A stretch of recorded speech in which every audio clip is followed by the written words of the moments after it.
wabarakatuh. Kami dari kelompok 6 Hukum Perikatan yang diampu oleh Ibu Dr. Sang Ayu Puturahayu, SHMH, dengan pembahasan yang akan kita bawakan adalah terpenuhinya perjanjian apakah mengakibatkan hapusnya perikatan.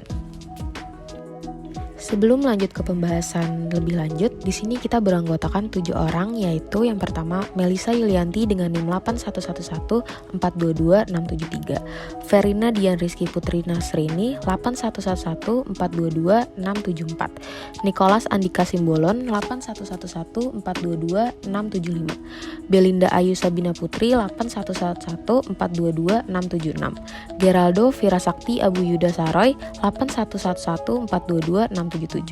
Kemudian Alicia Vivah Maulidina Putra Abdillah 8111422-680. Dan yang terakhir ada Aulia Fani Rahmawati 8111422-682. Untuk pembahasan yang kita akan bahas, yang pertama perikatan yang lahir karena perjanjian, kedua berakhirnya perikatan karena menurut KUH Perdata, kemudian pengaruh hapusnya perjanjian, tenit gan van verbintesnis, dan dengan dihapusnya perikatan, yang keempat cara penghapusan perikatan yang disebut pada pasal 1381, kemudian terpenuhinya perjanjian mengakibatkan hapusnya perikatan, dan di sini juga akan diberikan contoh ilustrasi kasus dan kesimpulan dan juga saran. Perikatan yang lahir karena perjanjian. Dalam KUH Perdata dijelaskan bahwa perjanjian merupakan perbuatan yang dimana satu orang atau lebih mengikat dirinya terhadap satu orang atau lebih. Berdasar pada BW 1319 dan 1338, kekuatan mengikat dari perjanjian ditentukan oleh undang-undang menurut prinsipnya. Dapat kita bedakan saat lahirnya perjanjian, obligatornya, dan saat penyerahan bendanya. Pada umumnya, perjanjian melahirkan sekelompok perikatan. Dalam BW menegaskan bahwa segala perjanjian yang dibuat secara sah dapat berlaku sebagai undang-undang dan harus dilaksanakan bagi pihak yang membuatnya. Dan suatu perjanjian hanya berlaku bagi pihak-pihak yang membuatnya saja, yang berarti bahwa undang-undang kedudukannya lebih tinggi daripada perjanjian.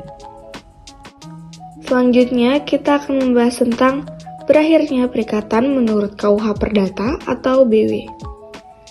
Normalnya, suatu kontrak akan hapus setelah kontrak tersebut berakhir.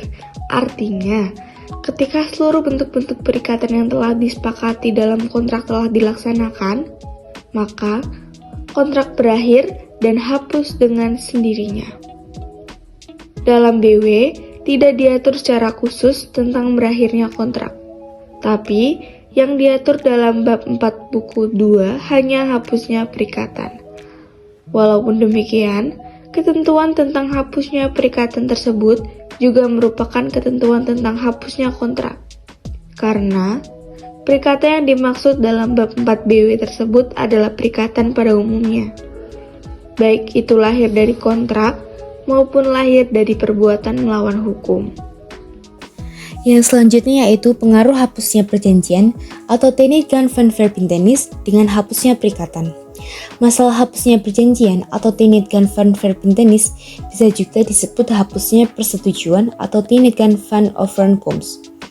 Berarti, menghapuskan semua pernyataan kehendak yang telah dituangkan dalam persetujuan bersama antara pihak kreditur dan debitur. Akan tetapi, kalau perjanjian yang hapus tidak mempunyai akibat kembali kepada keadaan semula, malah yang terjadi, para pihak berada dalam keadaan baru.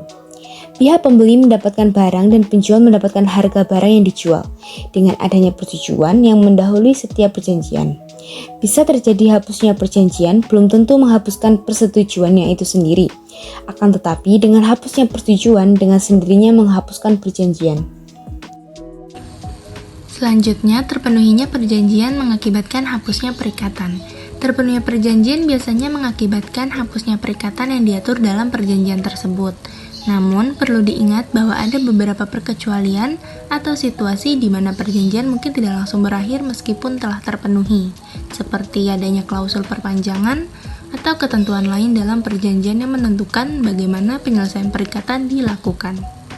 Selain itu, terdapat juga jenis perjanjian yang memiliki sifat berkelanjutan, seperti perjanjian jangka panjang atau kontrak bisnis, di mana meskipun satu perikatan terpenuhi, perjanjian itu sendiri tetap berlaku untuk perikatan yang lain yang harus dipenuhi di masa mendatang. Cara penghapusan perikatan yang disebut pasal 1381 adalah yang pertama karena pembayaran atau betaling, kedua karena penawaran pembayaran tunai yang diikuti dengan penitipan atau konsignasi, yang ketiga karena pembaharuan hutang atau novasi, skuld verneuwing, karena kompensasi atau perhitungan laba rugi. Kemudian karena konfusi atau pencampuran antara hutang dan pinjaman, kemudian karena penghapusan hutang, dan karena penyataan tidak sah atau terhapus. Kemudian yang terakhir ada karena daluarsa atau verjaring. Selanjutnya contoh ilustrasi kasus. Misal, A dan B telah memiliki perjanjian kontrak yang mengikat A untuk menjual rumahnya kepada B pada tanggal 1 Juli dengan harga 2 miliar. Namun, pada tanggal 15 Juni, A dan B sepakat untuk mengakhiri perjanjian tersebut secara bersama-sama dengan persetujuan tertulis. Mereka juga membuat perjanjian baru yang berbeda, di mana A setuju untuk menjual rumahnya kepada B pada tanggal 15 Juli dengan harga yang sama. Dalam kasus ini, terpenuhinya perjanjian baru pada tanggal 15 Juni mengakibatkan hapusnya perikatan dalam perjanjian kontrak sebelumnya yang dijadwalkan pada tanggal 1 Juli. Di sini dapat ditarik kesimpulan bahwa terpenuhinya perjanjian dapat mengakibatkan hapusnya perikatan antara para pihak yang terlibat. Pemenuhan syarat-syarat perjanjian merupakan hal yang penting dalam menentukan apakah perikatan tersebut akan berakhir atau tetap berlaku. Namun, perlu dicatat bahwa terdapat pengecualian atau situasi di mana hapusnya perikatan tidak terjadi meskipun perjanjian telah terpenuhi. Misalnya, adanya ketentuan dalam perjanjian yang menyatakan bahwa perikatan tetap berlaku meskipun perjanjian telah terpenuhi. Selain itu, adanya hambatan hukum atau faktor lain yang menghalangi pemenuhan perjanjian juga dapat mempengaruhi apakah perikatan itu akan berakhir atau tetap berlaku. Dalam konteks ini, penting bagi para pihak yang terlibat dalam perjanjian untuk memahami dengan jelas syarat-syarat perjanjian tersebut dan konsekuensi yang mungkin terjadi setelah terpenuhinya perjanjian. Kesadaran akan hal ini dapat membantu mencegah kesalahpahaman dan sengketa di masa depan.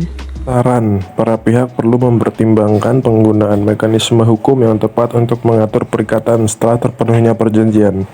Hal ini dapat melibatkan pembaharuan perjanjian, perubahan perikatan, atau penggunaan klausul yang mengatur masa berlaku perikatan setelah terpenuhinya perjanjian. Dalam rangka memastikan keberhasilan perjanjian dan kejelasan mengenai hapusnya perikatan setelah terpenuhinya perjanjian, kerjasama, komunikasi yang baik, dan pemahaman yang mendalam antara para pihak sangatlah penting. Dengan demikian, melalui pemahaman yang baik terhadap konsep hapusnya perikatan setelah terpenuhinya perjanjian, para pihak dapat mengoptimalkan penggunaan perjanjian sebagai instrumen yang memberikan kepastian hukum serta melindungi kepentingan masing-masing pihak secara adil. Harapannya dengan penjelasan dan saran ini, makalah ini dapat memberikan pemahaman yang lebih luas tentang konsep hapusnya perikatan setelah terpenuhinya perjanjian dan memberikan panduan bagi pembaca dalam menghadapi situasi serupa di masa depan. Untuk pertanyaan lebih lanjut, kalian bisa langsung komen di kolom komentar di bawah. Terima kasih, sekian presentasi dari kelompok kami. Maaf bila ada salah-salah kata. Wassalamualaikum warahmatullahi wabarakatuh.